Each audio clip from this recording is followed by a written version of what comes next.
Welcome! I'm glad you're here. You're listening to Banjo Chat, where I bring in amazing banjo players and chat with them about their life, their music, their stories, their pitfalls, inspirations, and advice. So, join us on this journey into Banjo Chat. Hello! I'm your host, Hillary Hawk, and this is my podcast. Welcome to the Banjo Chat. Hope you're doing well. Hope you're staying dry. I know it's hot out there, record temperatures. It's July right now. This past week was my birthday week, so it's been a little wild and wacky. I went into upstate New York, where I'm from. I saw my dad. I visited some family, played some shows upstate, got to see some friends. So it's been kind of a crazy week. But I'm excited because on the show today is renowned banjo player and fiddle player, music arranger, and sought-after performer and teacher of traditional music. He has 5 albums of music, the most recent being the Back to the Earth album of Gourd Banjo, with collaborations from some amazing musicians, and we'll get to talking about that a little bit later.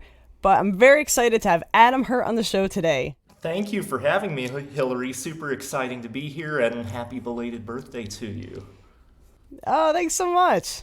Yeah, it's always a time to remember how important mortality is around your birthday. Isn't that the truth? Yeah. Here we are. We're just another year older, Right.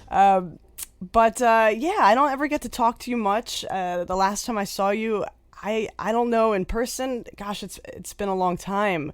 I've seen you online, I suppose. I guess at the online old time banjo competitions. Right.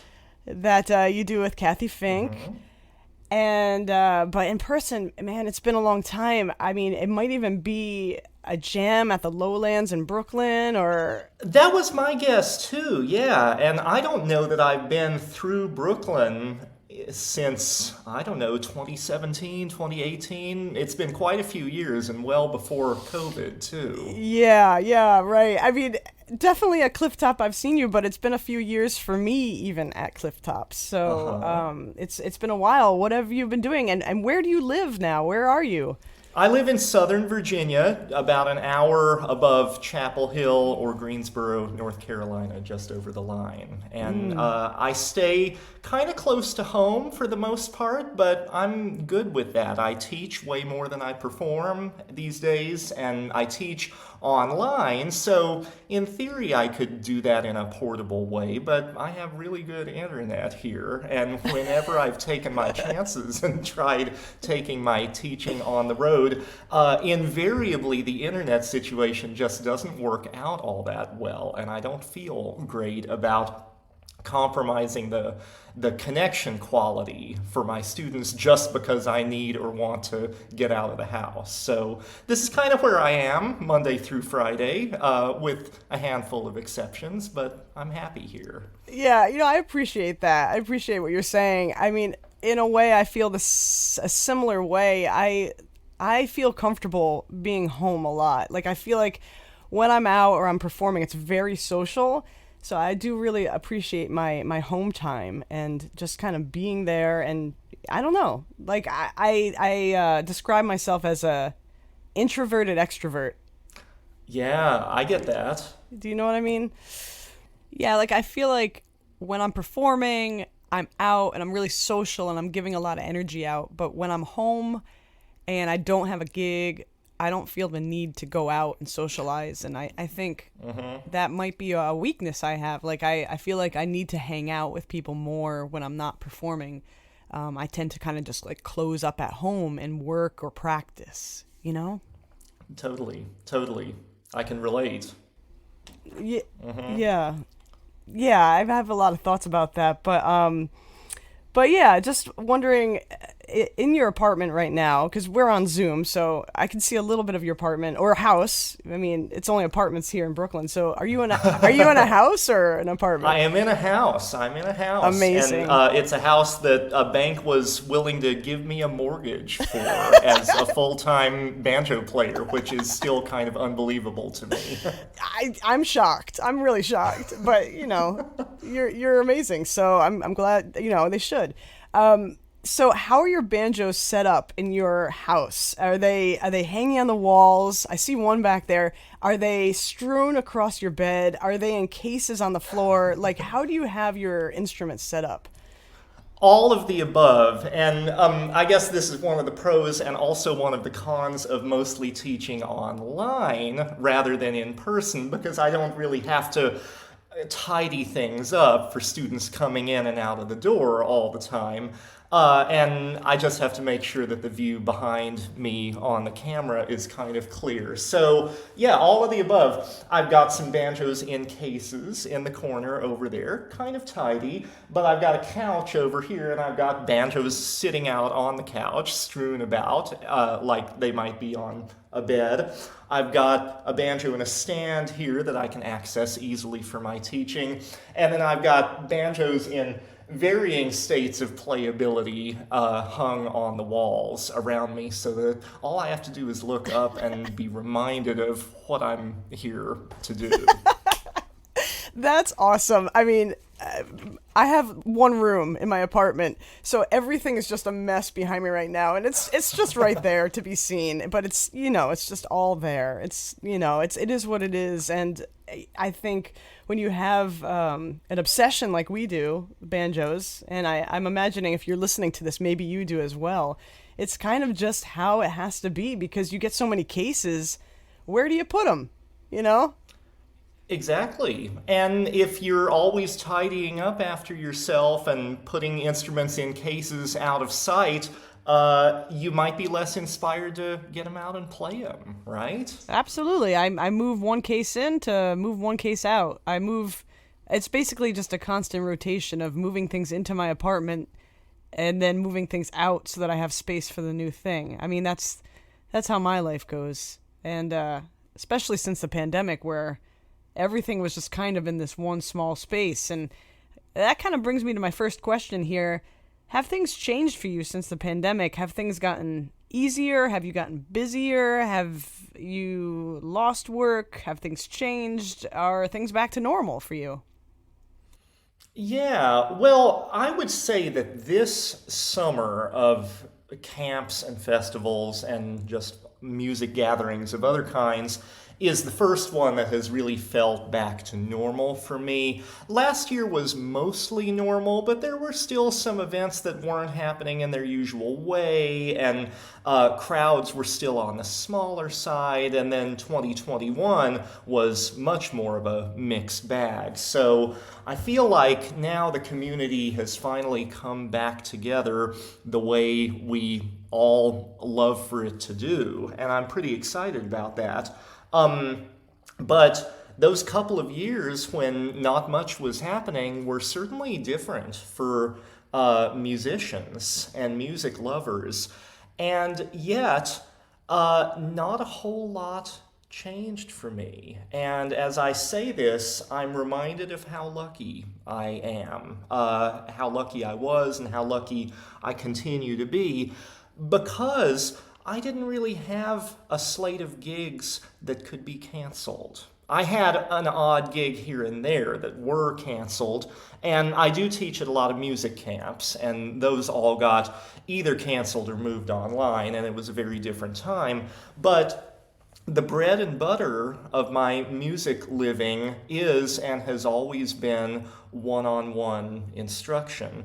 And I was already set up to do that on Zoom and Skype before COVID came along. I really started teaching online in a serious way about a dozen years ago. And I'm sure there were other music teachers functioning that way at that time, but I was the first one that I knew of in the old-time music community to really embrace that format for one-on-one music teaching.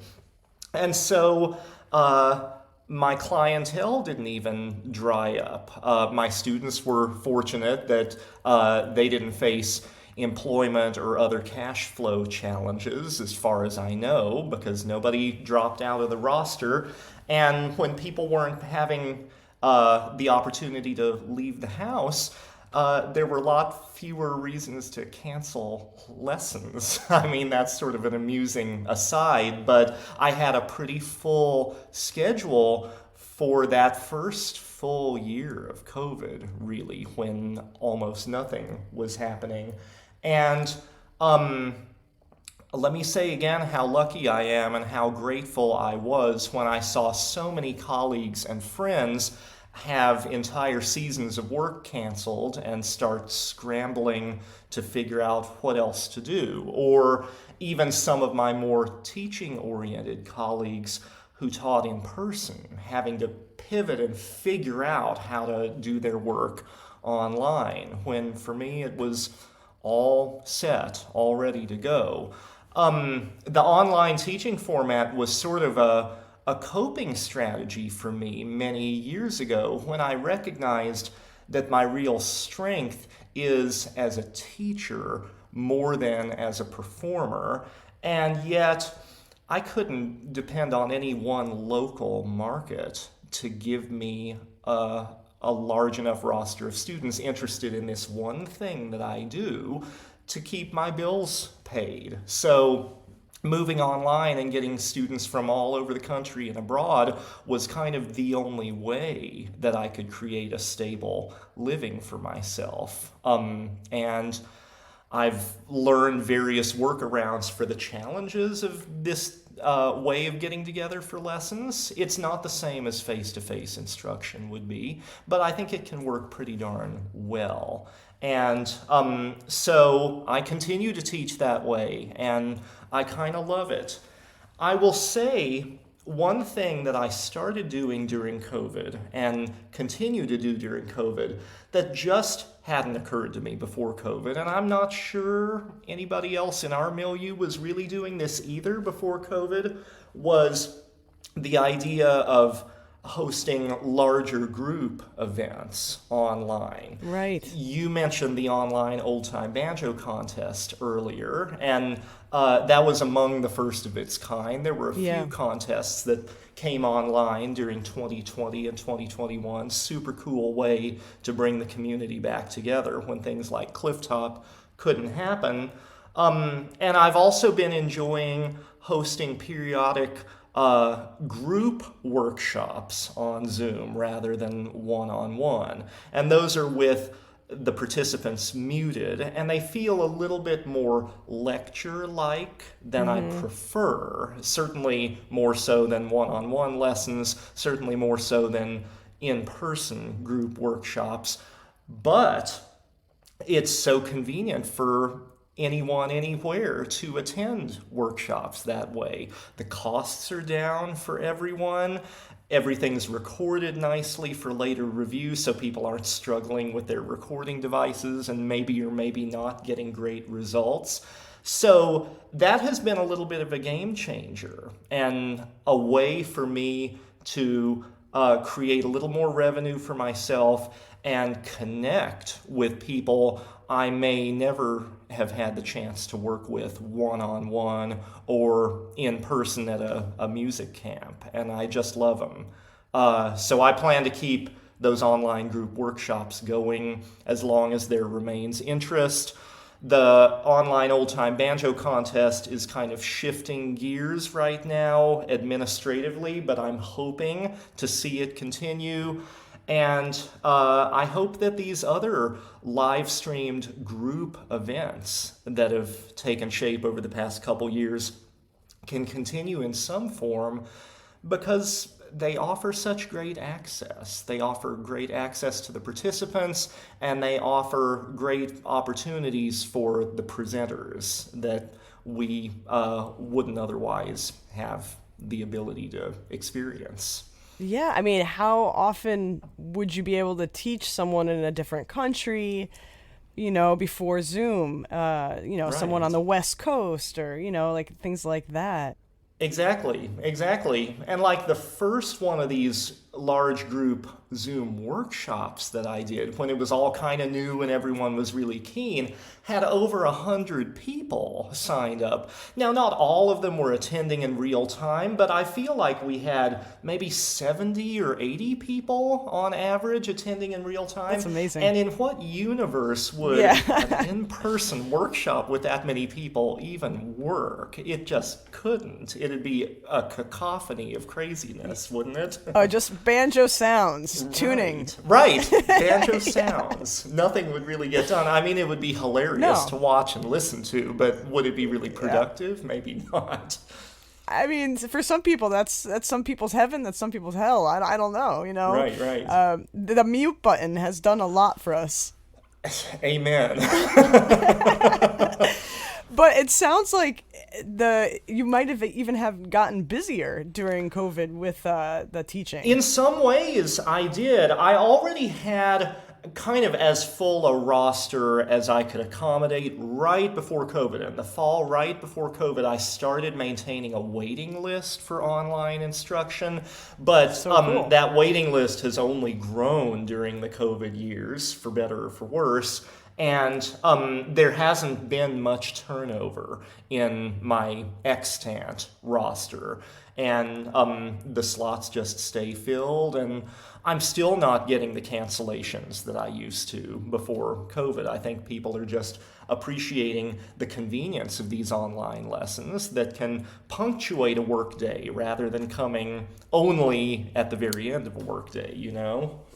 Right, sometimes an hour commute, an hour lesson, an hour commute back, and that's your whole day for some people, you know? Totally.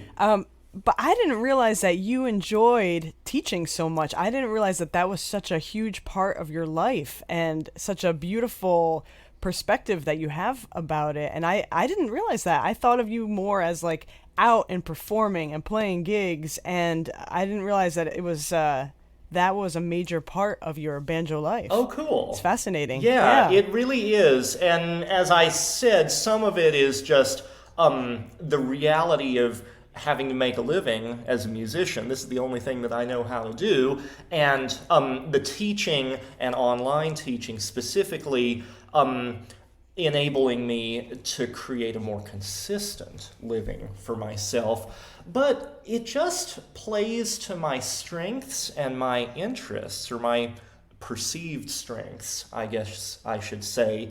I get so nervous when I'm on stage. I get so nervous. I'm a real introvert.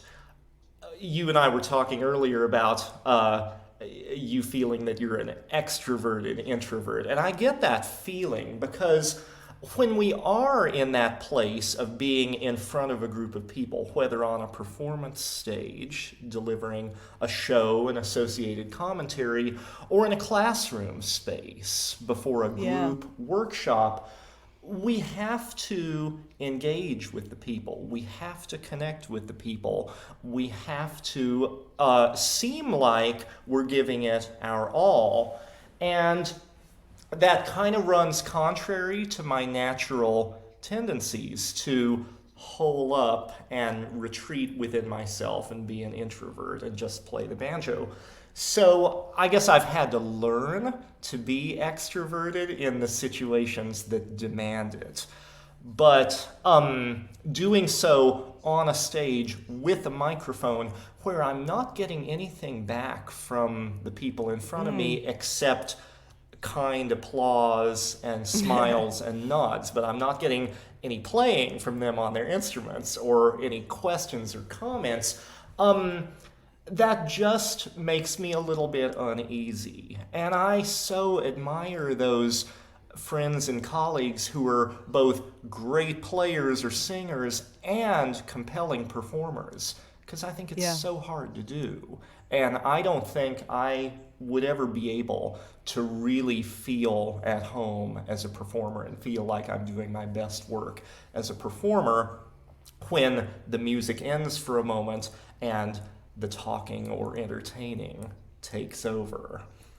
Right. You know? And I think you're bringing up a good point, because you're a remarkable banjo player, and I think it's good for for people to understand how artists have to live and make a living, even if we have an incredible talent.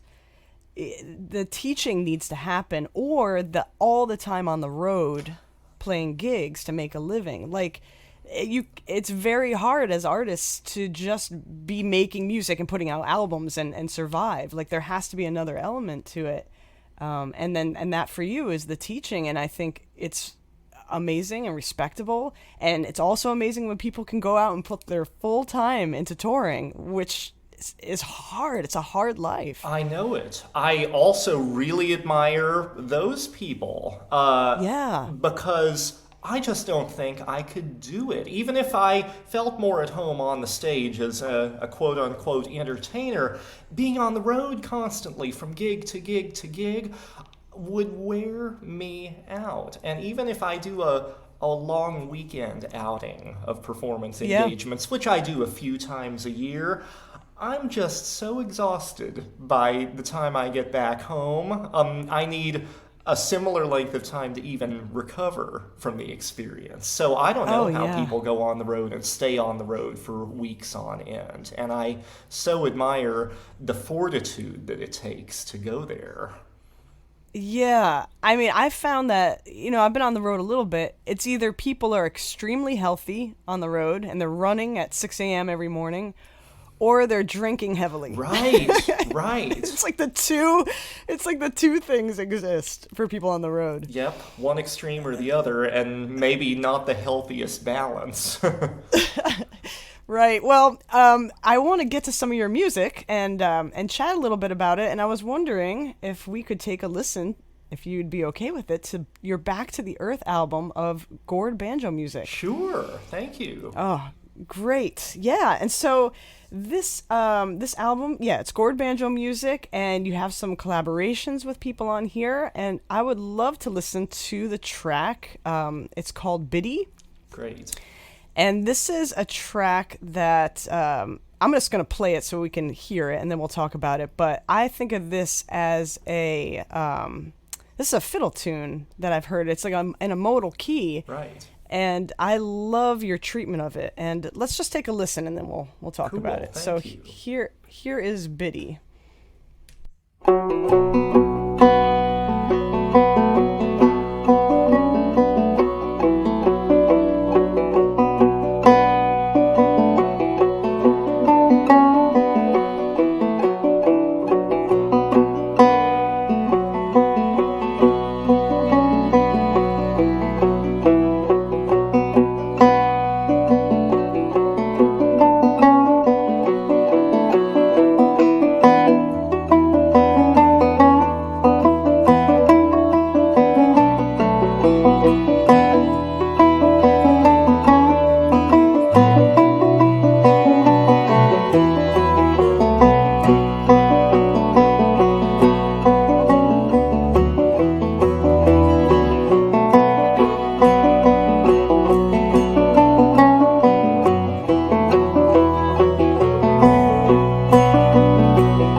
That was Biddy, and I'm hearing fiddle, and I'm hearing bass, and I'm hearing guitar, and I'm wondering, who is that playing on there with you? I was super lucky on that track and one other track from the project to get members of Hawktail involved. So that was Brittany Haas on the fiddle, Paul Cowart on the bass, and Jordan Tice on the guitar. Just musical heroes of mine who were so gracious to be up for participating in this project. And what was it like working with them? It was unbelievable. They're just superlative musicians, but they're also really nice people and really open-minded and so clever and creative. And it was kind of a dream collaboration. It sprang from a residency gig that they had at the Station Inn in Nashville for a couple of years, not long before COVID, and they had a different special guest join them for a lot of those residencies. So one time when I happened to be in Nashville, they invited me to be that special guest, and I was totally humbled by that invitation. And even more so when they told me they wanted to play material from my Earth Tones album, my earlier project of solo gourd banjo music, which they liked and had learned a lot of. So I had never really experienced the gourd banjo in an ensemble context, and I wasn't sure that it would really work. But the moment I heard how they treated the material we were working on for that gig, I thought, this is how the gourd banjo can function in an ensemble context, a little differently from a regular steel string banjo, and it's going to take different musicians than just straight up old-time musicians to figure out how to do that, how to complement the dark voice of that banjo without sort of suffocating it, you know? Yeah. And I think if, for instance, Brittany's fiddle had been playing the melody throughout the way a typical old-time fiddler would do, it would have sounded great, of course, in her hands, but the banjo might have become more of an afterthought than if it had been a steel-strung standard banjo. So the way that she kind of weaves in and out with bits of melody, but bits of counterpoint and just texture more than anything super specific, I thought was the perfect approach. And so after that gig, I started thinking about making a new album and not having it be just more gourd banjo solos, but getting some collaborators involved who would know what to do to complement the sound of that instrument. And those three were my first call, and they responded immediately and positively, and from there we just started laying plans for the tracks that they were going to play on, and I couldn't be happier with how those turned out. Yes. I mean, when I listen to it, the banjo playing, it doesn't really sound fragile and old to me. It sounds, for lack of a better word, it sounds modern to me.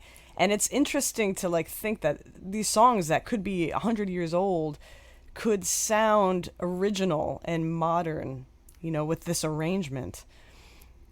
It sounds really, it's kind of like a weird comparison to feel this like old music, but then have it feel alive and new and fresh. And the banjo doesn't even sound like it's an old instrument. It sounds like it's just a beautiful, I don't even know how to explain it, just a new kind of a banjo sound. Thank you. I really appreciate those words coming from you, especially, and that's very much the vibe that I go for as a player and an arranger, especially on the gourd banjo, which has such a distinctive sound. It doesn't really sound like a stereotypical banjo, but even on the regular steel-strung banjo. And that was totally the vibe that my collaborators and I were going for on that project, too. Yes, the music was old, but our treatment of it, we wanted to kind of have transcend time. We wanted it to sound and feel fresh while honoring the heritage of the music that we were playing, not being groundbreaking just to be groundbreaking or envelope pushing or whatever, you know, trying to infuse the music with something of ourselves, not keep it like encased in amber as it was recorded originally generations ago, but not ignore the way that it was done generations ago either. Yeah, and so not just replicating what had been done, but taking it and experiencing it in a new way. As performers and as creating something that is recorded and now can be listened to and appreciated. So can we listen to another tune, if you don't mind me moving on from that? Please. And we can come back. But I would love to compare that to another track on the same album.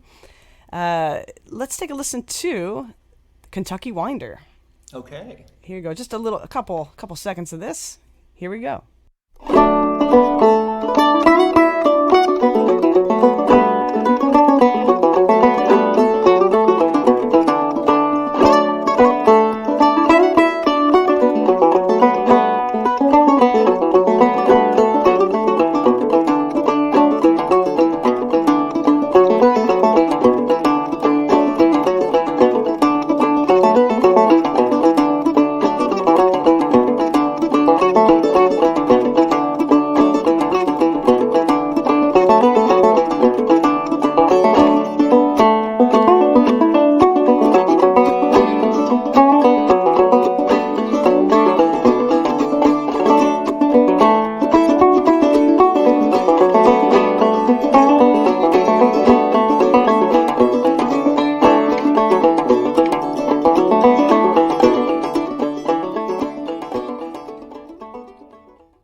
Okay, I could keep listening to that forever. That's Kentucky Winder, and the thing I like about that tune, the reason I wanted to play it, is because I feel like it really shows off your speed and your accuracy and your rhythmic accuracy. Your playing it's driving, but you're playing the melody.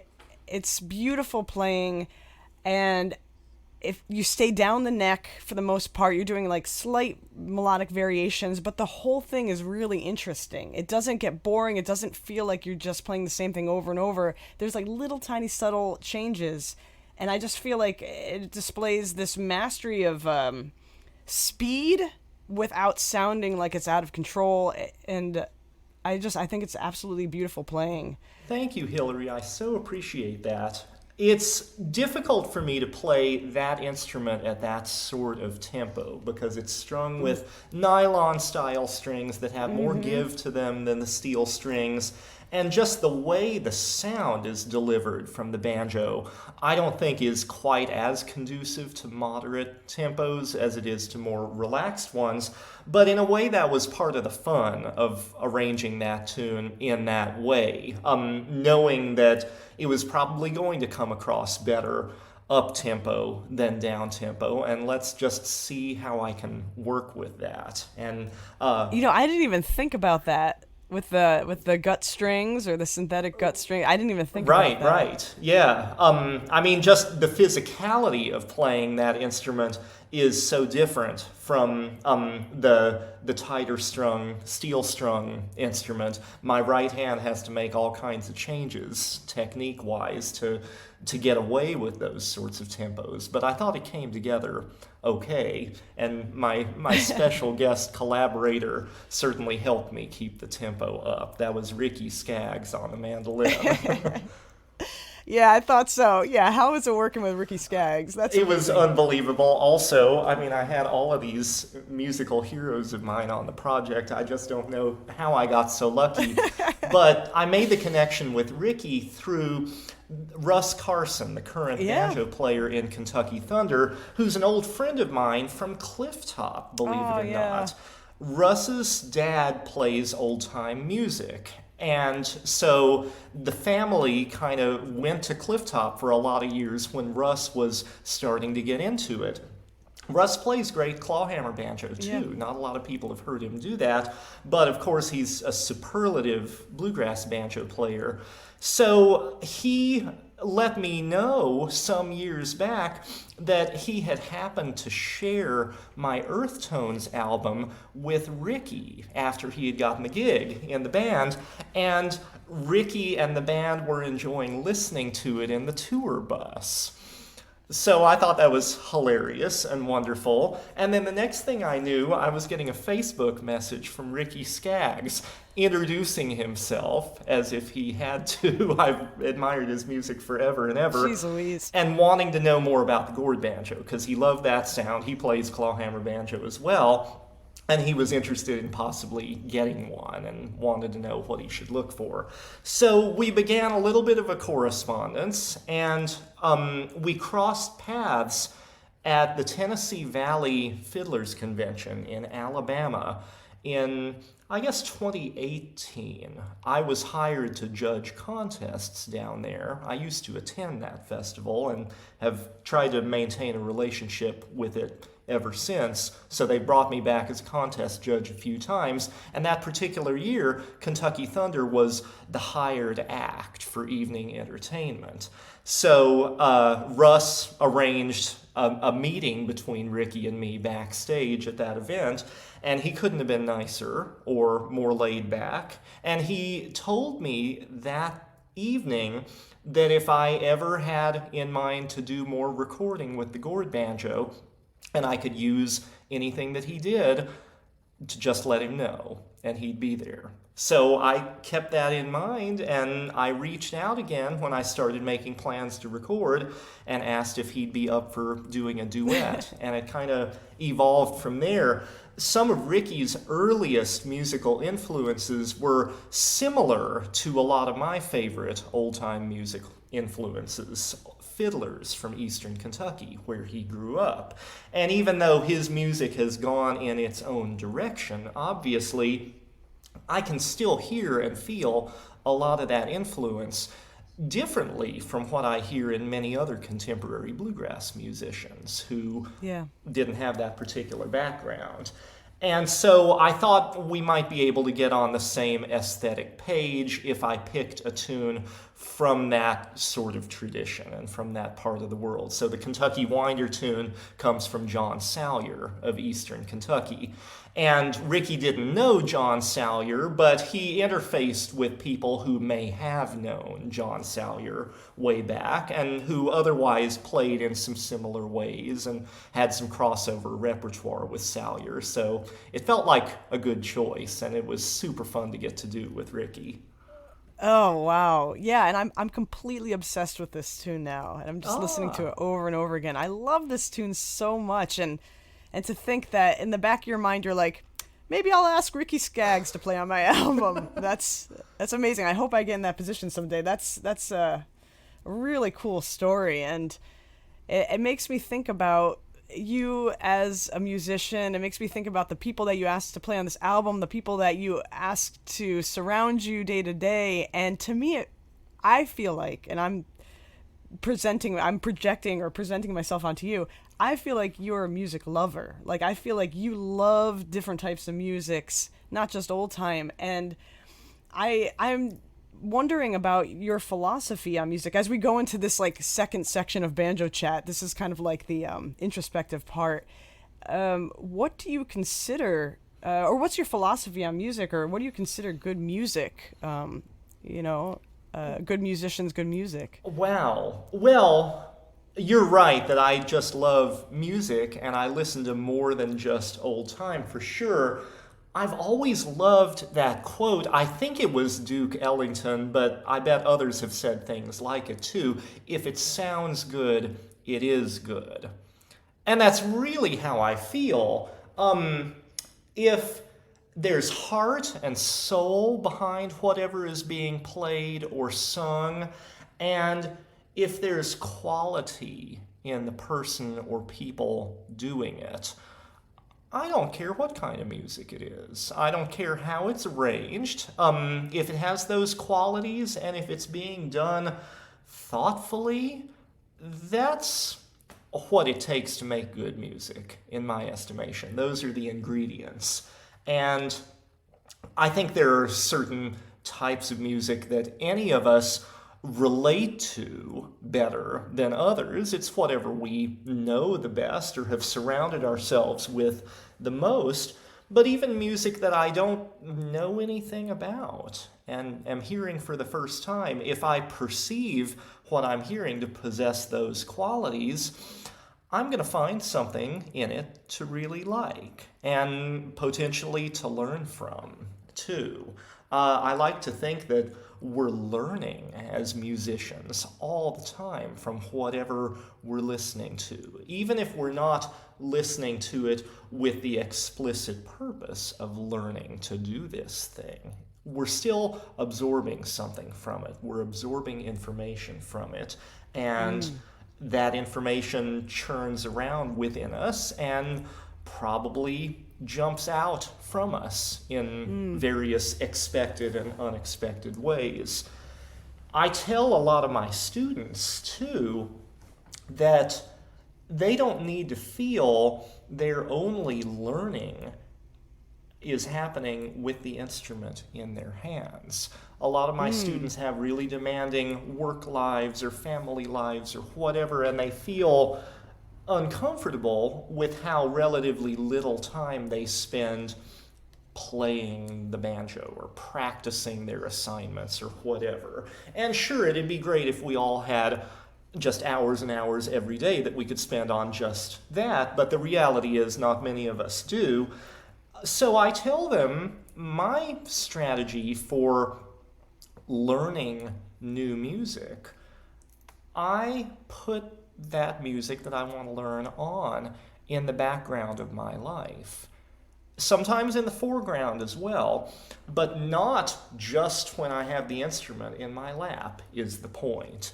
If I've got a long drive, I'll create a playlist of the material that I need or want to learn. And I just play it over and over and over again. And if I get tired of a particular piece of music through that repeated listening, well, then maybe I don't need to learn it after all. But if I don't get tired of it, which is typically what happens, I'm coming to know that piece of music more intimately than one might expect from not like studying it and not working through it simultaneously on the instrument. So when I do finally have a chance to pick up the instrument, I already have a sense of how that piece of music works. And from there, I just need to make the choices of how to deal with it on the instrument. I'm not struggling to remember, now what does it do next? How does it go? By then, I sort of know how it goes. So I guess I've taken a little bit of a turn away from the questions that you asked, but I guess my point is I am constantly listening to music and for different purposes, but I like to think that learning is happening through all of it. My listening has always oriented around traditional music, but it's not even limited to that. A lot of people are surprised to hear that I listen less to old-time music than I do to some other sort of adjacent genres, and that's not for any particular reason. I've got nothing against old-time music, but it's what I do, it's what I feel I know best, and sometimes it's nice to have a little retreat from one's comfort zone, but still delve into stuff that one can relate to. I listen a lot to traditional Irish music and some Scottish stuff, some English stuff as well. I feel like the fiddle music of the British Isles is all sort of connected. And then the associated fiddle traditions from Canada, especially maritime Canada. I really dig that stuff. I don't play much of it. I've worked out select repertoire from those traditions, mostly on the banjo, occasionally on the fiddle. But I feel like it would take many lifetimes to get to know those musics in the way that I'm enjoying continuing getting to know old-time music. I listen to a whole lot of bluegrass as well.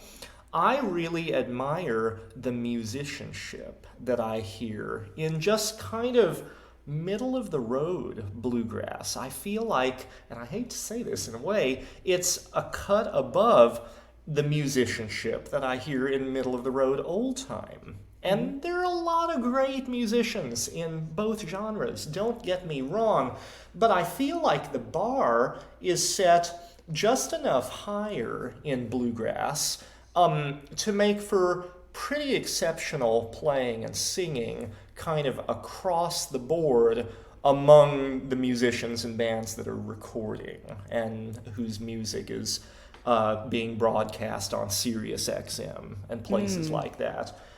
I don't play bluegrass music. I took about 6 months of bluegrass banjo lessons when I was also very new to clawhammer banjo. Ah, did you? Just enough to get a sense of kind of the basic mechanics of the style and to tell that this is way hard and I could never get very good at it, and I'd better leave that to people like you who play so well in both styles. But I love to hear great bluegrass banjo played. I love the tightness of a great bluegrass band. I love bluegrass style harmony singing and the kind of calculations that seem to have to go into really successful multi-part harmonies in that genre.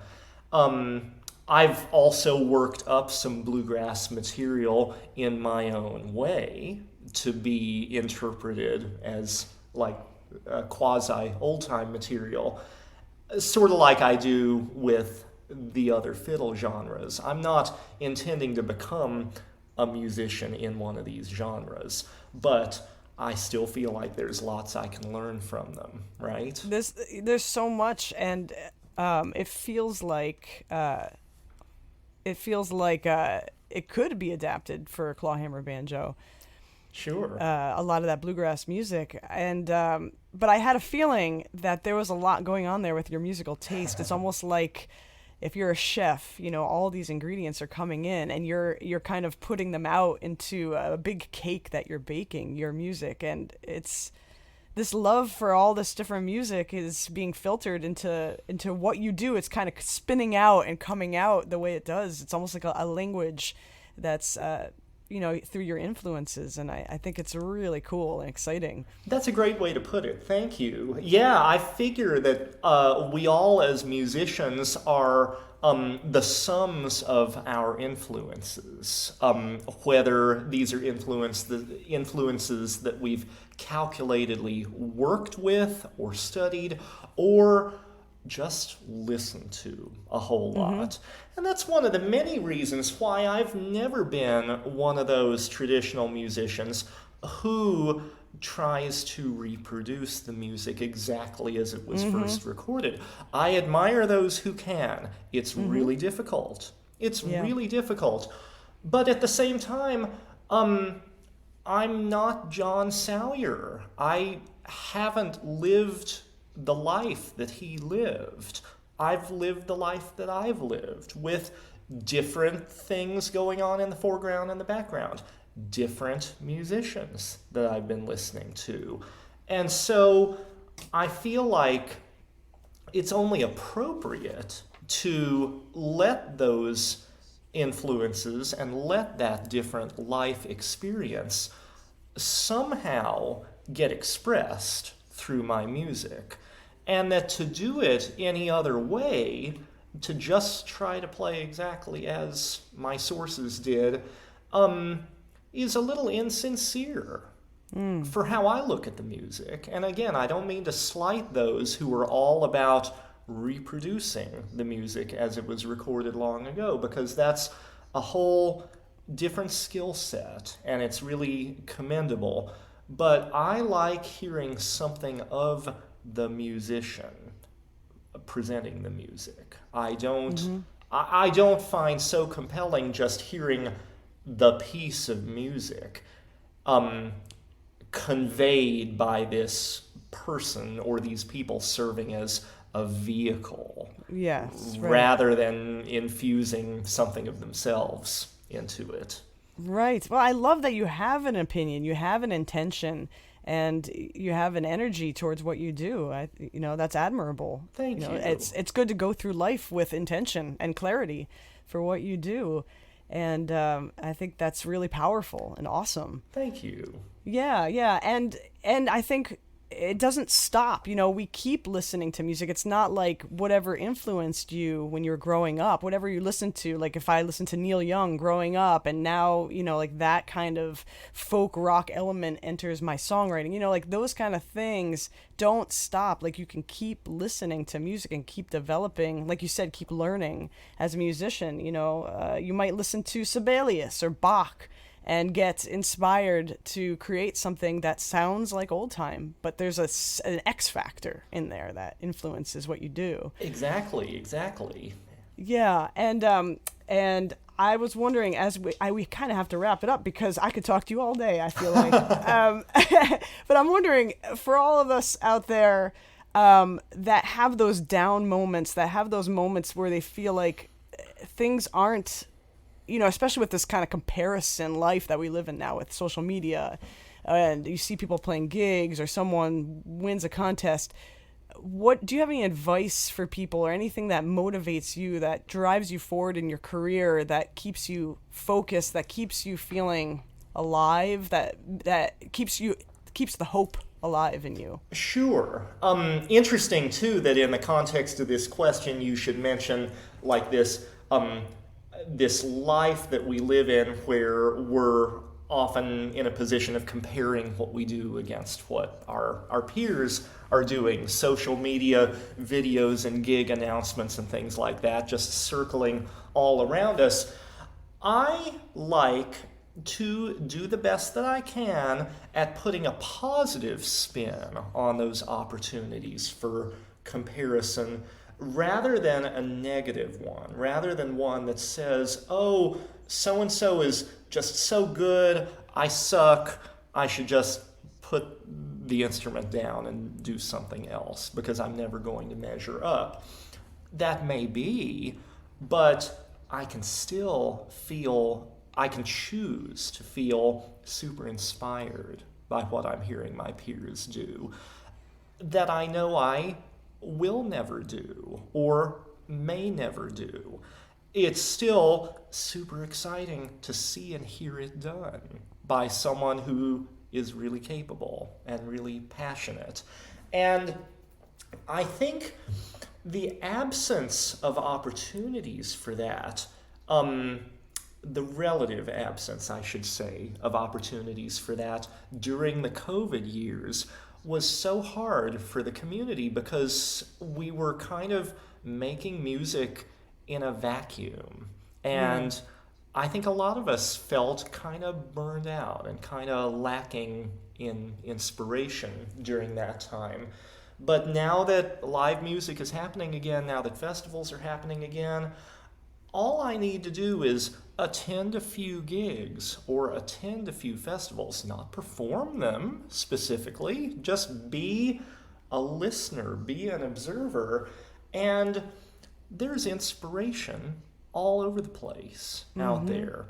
In the old-time music scene specifically, there are so many comparatively newer faces on the scene who are making the most incredible music.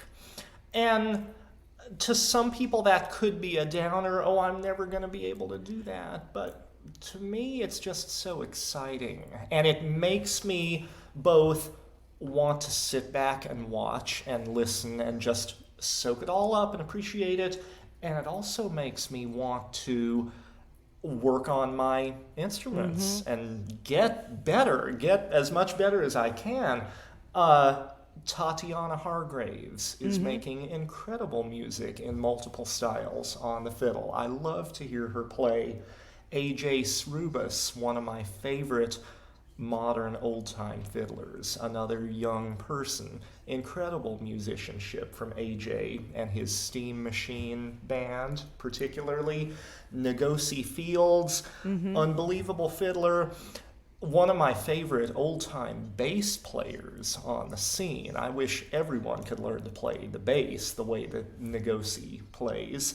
And these people are just kind of starting their lives on the old-time music scene, at least from my perspective. I know they've been circulating for a number of years now, but they're still young. We're still comparatively young, and it's very exciting to imagine the music that people like them will continue to create, and the music yet to be created by other people like them that we haven't met yet.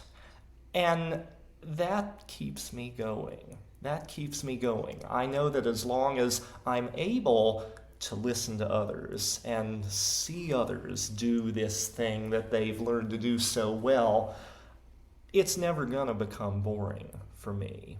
And I'm always going to have goals that I can stretch for and just inspiration all around me.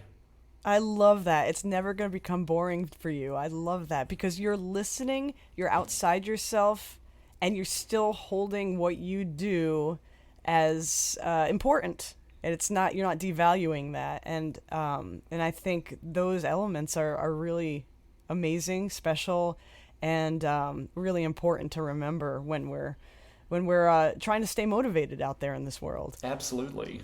I love it. And I want everybody to keep Adam's music in the foreground and in the background at some point soon, and take a listen to Back to the Earth and some of your other albums out there.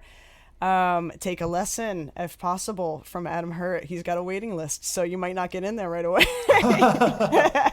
But get on the list. It's a good place to start. Get on the list, and you can go to that list, www.adamhurt.com. That's ADAMHURT. And they can find your music at adamhurt.bandcamp.com. And and that's it for Banjo Chat today. Anything else to add, Adam, before we sign off here? Just gratitude to you, Hillary, for inviting me to chat today, and for your podcast idea more generally. It's yet one more way of bringing the community together over this thing that we all love. And I so admire your excellence in everything, banjo and otherwise. And here's looking forward to a time when we can sit down in the same space and chat and make some music together. It will happen soon, I promise. Yay. So, yay. Well, thank you all for listening. If you have any questions, comments, or requests, you can email us at banjochatpodcast@gmail.com. That's the name of this podcast, followed by podcast@gmail.com. And you can follow us on Instagram at banjochat. Goodbye. Bye. If you'd like to support the Banjo Chat podcast, all you got to do is help it along with a little like, a little subscribe, and a little review, and that'll help boost it a little bit so I can keep making these for you. Thanks so much.